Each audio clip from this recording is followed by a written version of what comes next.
আসসালামু আলাইকুম রহমতুল্লাহ।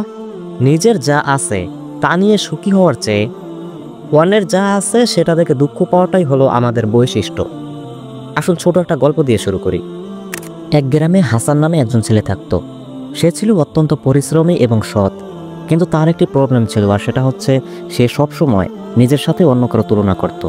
যেমন সে যখন তার ফ্রেন্ড মানিককে দেখত, মানিক তার থেকে পরীক্ষায় ভালো নাম্বার পেয়েছে এবং ক্লাসে টপ করেছে, তখন সে ভাবতো, ইস, আমি যদি মানিকের মতো স্মার্ট হতে পারতাম, তার মতো এরকম টপ করতে পারতাম। আবার সে যখন তার প্রতিবেশী তামিমকে দেখত, তামিম ছিল অনেক ধনী মানুষ, তখন হাসান ভাবতো, আমি যদি তামিমের মতো এত ধনী হতাম, আমার যদি এমন গাড়ি বাড়ি টাকা পয়সা ধন সম্পদ সব কিছু থাকতো, তাহলে কত ভালো হতো। আবার সে যদি কাউকে অনেক জোরে দৌড়তে দেখতো, তখন সে ভাবতো, আমি যদি তার মতো জোরে দৌড়তে পারতাম। মানে অন্যের প্রত্যেকটা কাজের সাথে হাসান তার নিজেকে তুলনা করে। অন্যের সাথে নিজেকে তুলনা করতে করতে হাসান সবসময় এক ভিন্ন রকম হতাশায় ভুগতে থাকে।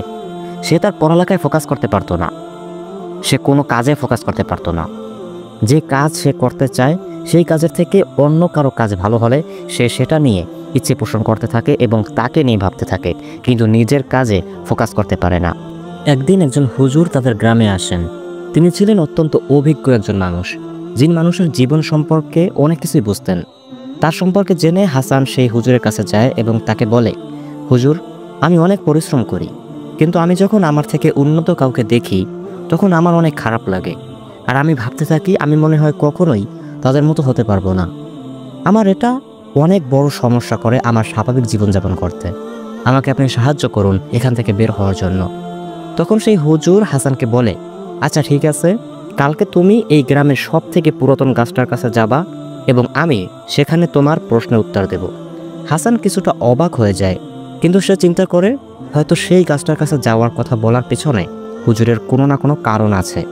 পরের দিন সকালবেলা হাসান সেই গাছটার কাছে যায় এবং সেখানে আগে থেকেই সেই হুজুর বসেছিলেন। তারপর হুজুর হাসানকে বলে, হাসান, এই জঙ্গলের দিকে তাকাও, তুমি কি দেখতে পাচ্ছ এখানে? তখন হাসান চতুর্দিকে তাকিয়ে হুজুরকে বলে, হুজুর, এখানে বিভিন্ন ধরনের গাছ আছে। কিছু গাছ অনেক লম্বা আর কিছু গাছ অনেক খাটো। কিছু গাছে ফল আছে আবার কিছু গাছে ফল নেই। তখন হুজুর তাকে বলে, আচ্ছা একটা কল্পনা করো তো, যদি এই আম গাছটা নারিকেল গাছের সাথে নিজেকে তুলনা করতে থাকে, যে সে তো নারিকেল গাছের মতো এত লম্বা না। আবার অন্যদিকে নারিকেল গাছ যদি নিজেকে আম গাছের সাথে তুলনা করতে থাকে, যে তার কাছে আম গাছের মতো সুস্বাদু ফল নেই, তাহলে কেমন হবে? এগুলো কি কোনো যুক্তিসঙ্গত কথা হবে? হাসান বলে, না হুজুর, এটা বললে তো তারা বোকামি করবে। তখন হুজুর হাসানকে জিজ্ঞেস করে, জঙ্গলটা তোমার কাছে কেমন দেখা যাচ্ছে? তখন হাসান চতুর্দিকে তাকিয়ে বলে, অনেক সুন্দর এবং ভারসাম্যপূর্ণ। হুজুর বলে, এটাই হচ্ছে আমাদের জীবনের অনেক গুরুত্বপূর্ণ একটি সত্য কথা। ঠিক যেমন প্রতিটি গাছের নিজস্ব অস্তিত্ব এবং গুণাবলী রয়েছে, প্রতিটা মানুষের তার আলাদা জীবনযাপন, আলাদা চাহিদা, আলাদা প্রয়োজন এবং আলাদা নিয়তি থাকে। আম গাছকে তৈরি করা হয়েছে মিষ্টি ফল দেবার জন্য, অন্যদিকে নারকেল গাছকে বানানো হয়েছে অনেক শক্তিশালী এবং লম্বা করে। তাদের জীবন ভিন্ন ভিন্ন, কিন্তু তারা সবাই গুরুত্বপূর্ণ। হাসান হুজুরের কথা বুঝতে পারে, কিন্তু তারপরেও তার মনে কিছুটা সন্দেহ ছিল। তখন হুজুর তাকে একটি পুকুর পাড়ে নিয়ে যায়, যেখানে অনেক মাছ পানিতে সাঁতার কাটছিল।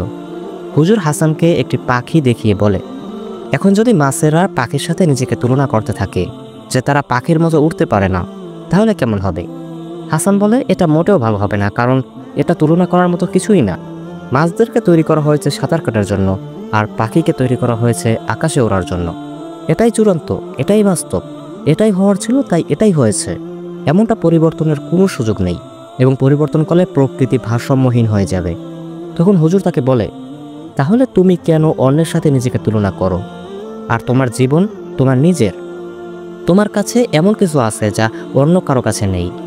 এটা শোনার পর হাসান বুঝতে পারে যে প্রত্যেকটা মানুষ ভিন্ন এবং তাদের সব কিছুই ভিন্ন।